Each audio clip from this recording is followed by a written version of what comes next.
नमस्कार, आप सभी देख रहे हैं मिस्टीरियस एस्ट्रोलॉजी की एक और नई वीडियो।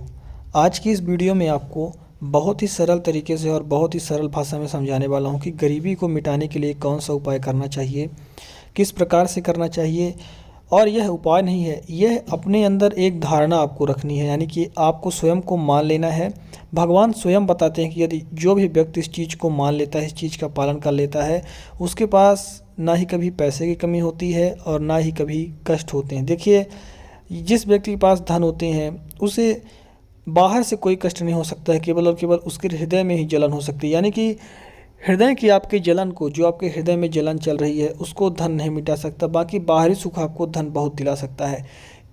तो इस वीडियो में आप अंत तक बने रहिए। मेरा यह विश्वास मान कर रखिए, आपको बहुत ही मैं अच्छे तरीके से समझाने वाला हूँ कि किस प्रकार से यदि आप धन कमाने की ज़्यादा इच्छा रखते हैं तो किस प्रकार से आप बहुत ज़्यादा धन कमा सकते हैं और किस प्रकार से दुखों से छुटकारा पा सकते हैं।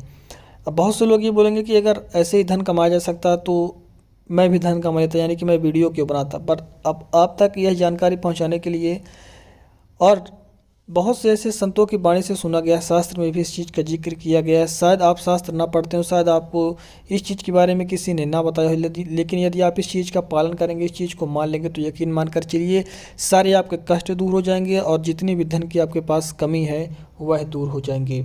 बहुत से संतों की वाणी में हमने सुना है और शास्त्रों में भी इस चीज़ का जिक्र किया गया है, यानी कि शास्त्रों में भी इस चीज़ को बताया गया है। कौन सी चीज़ को बताया गया है, आज की इस वीडियो में हम सरल से सरल भाषा में समझेंगे। इसलिए मेरा हाथ जोड़कर निवेदन है कि वीडियो में अंत तक जरूर बने रहें। तो चलिए जानते हैं कि क्या शास्त्र में लिखा गया है और कौन सी चीज़ें हैं जो हमें अपनानी चाहिए और करनी चाहिए। देखिए, हमारे शास्त्रों में और हमारे जो संत हैं बड़े बड़े, उनकी वाणियों के अनुसार मैं आपको यह सारी चीज़ें बताने जा रहा हूँ, इसलिए ज़रूर सुनिएगा। तो कहने का अर्थ यह है कि शास्त्र में हमारे इस चीज़ को बहुत ही सरल भाषा में लिखा गया है। भगवान भी इस बात को स्वयं बताते हैं अपने जो उन्होंने लेख लिखे हैं, या फिर जो बड़े बड़े विद्वानों ने लेख लिखे हैं उसके माध्यम से बताते हैं कि जो हमारे पास धन है, अभी वर्तमान में जितना भी धन है, यदि हम उस धन से अपने परिवार को, अपने घर को, आए हुए अतिथि को सुखी रखते हैं तो उससे बढ़िया बात कोई नहीं हो सकती।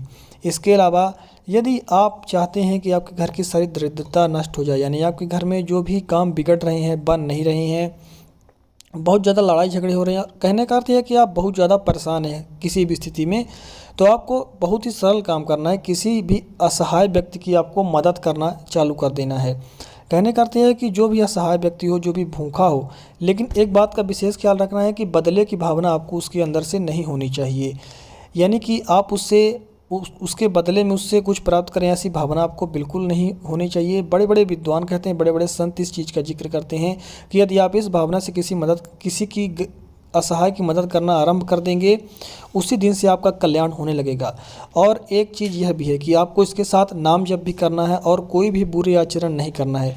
तो गलत और बुरे आचरण के बारे में आपको पता ही होगा कि कौन सा सही आचरण है और कौन सा बुरा आचरण है। तो मेरे कहने का अर्थ यह है कि विद्वानों ने जो भी ग्रंथ लिखे हैं, जो प्रभु बताते हैं, यानी कि भगवान हमें बताते हैं कि किस प्रकार से नियम कानून से चलना चाहिए, उस नियम कानून से यदि हम चलते हैं, थोड़े दिन समस्याएं आएंगी, यानी कि थोड़े दिन आप इन सब चीज़ों को करेंगे तो आपका मन इनमें नहीं लगेगा, क्योंकि पूर्व में आपने गलत कर्म किए हैं, यानी कि पाप कर्म किए हैं। तो जब तक आपके पूर्व के पाप कर्म की अच्छी तरह से धुलाई नहीं हो जाती, अच्छे तरीके से वह साफ नहीं हो जाते, वर्तमान में आपको सुख भोगने को नहीं मिलेगा और आपका जो मन है वह गलत चेष्टाओं में जाएगा। यानी कि किसी से धन छीन लिया जाए, या कोई आगे बढ़ रहा है तो उसको खींच के नीचे लाया जाए, किसी गरीब की मदद भी कर रहे हैं तो हर जगह दिखाया जाए और उससे अपनी प्रतिभा बढ़ाई जाने जाए, यानी कि किसी गरीब की मदद करके उसका मजाक बनाया जाए और अपने आप को अपनी बड़ाई बताना। कहने का अर्थ है कि अपनी लोगों से बड़ाई बताना अपने सम्मान पाने के लिए।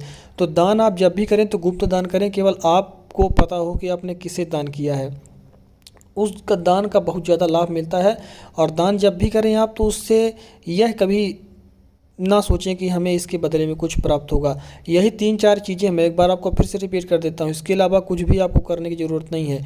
हाँ, यदि आप भगवान में बहुत ज़्यादा श्रद्धा रखते हैं तो ज्योतिष से कुछ उपायों को भी कर सकते हैं। और यानी कि कहने का अर्थ यह है कि भगवान में ही आपको लीन रहना, जितना ज़्यादा आप भगवान में लीन रहेंगे उतना ही ज़्यादा आपको धन की प्राप्ति होगी। और फिर यदि भगवान ने चाह लिया, आपके सारे बुरे कर्म खत्म हो गए, तो फिर इतना भगवान आपको धन देंगे कि कभी आपके पास धन की कमी नहीं होगी। तो यकीन मानकर चलिए, भगवान पर बहुत ज़्यादा आप विश्वास रखिए।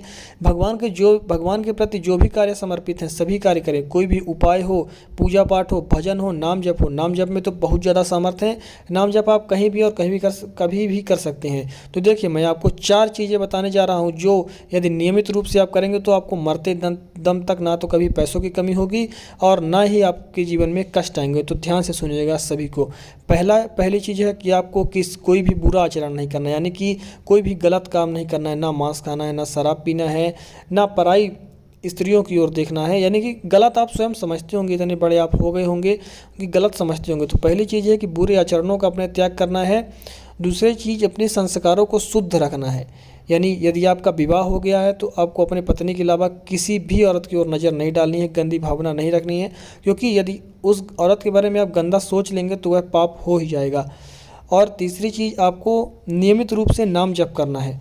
नाम जप आपको नियमित रूप से करना है। इसके बाद चौथी जो चीज़ है, आपको यह करनी है कि किसी ऐसे व्यक्ति की, असहाय व्यक्ति की मदद करनी है जिसको असल में बहुत ज़्यादा ज़रूरत हो। और यदि आपके मन में ऐसी भावना आती है कि आप किसी से धन छीन लें, यानी कि कहने का अर्थ है, हाथ से छीनने का अर्थ नहीं है। यदि कोई कहीं से धन कमा रहा है तो उसके रास्ते में जाकर उसे ना कमाने देना, ऐसा बहुत ज़्यादा गलत होता है। इसका पाप भोगना पड़ता है।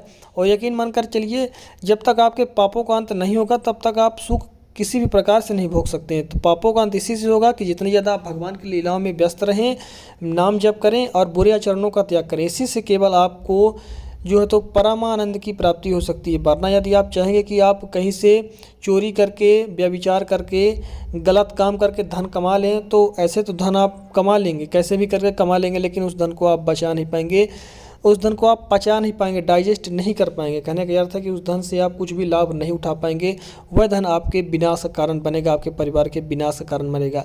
इसलिए बहुत ही सरल चीज़ है कि नाम जप करें, पूजा पाठ करें, भगवान की लीलाओं को समर्पित करें।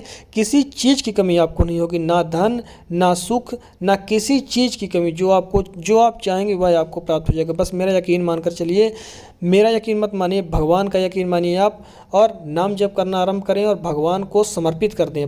तभी आपका कल्याण होगा। क्योंकि ये भगवान से यदि आप विमुख होंगे, भगवान की लीलाओं से विमुख होंगे, भजन नहीं करेंगे, नाम जप नहीं करेंगे, भगवान की पूजा पाठ नहीं करेंगे, तो जो आपके पूर्व में किए गए पाप कर्म हैं उनका अंत नहीं होगा और तब तक आपके कष्टों का निवारण नहीं हो सकता है। फिर से एक बार एक ही चीज़ दोहराऊंगा कि खूब ज़्यादा नाम जप करें, भगवान को अपने को समर्पित कर दें, किसी से बदले की भावना ना रखते हुए, यानी कि कुछ वापस पाने की भावना ना रखते हुए किसी की असहाय की मदद करें और अपने आप को पूर्णतः भगवान को समर्पित कर दें, असहाय की मदद करें। इसके साथ भगवान के भजन जितना ज़्यादा हो सके उतना ज़्यादा आप भगवान का भजन करें और भगवान के प्रति जो भी कार्य हैं सभी करें।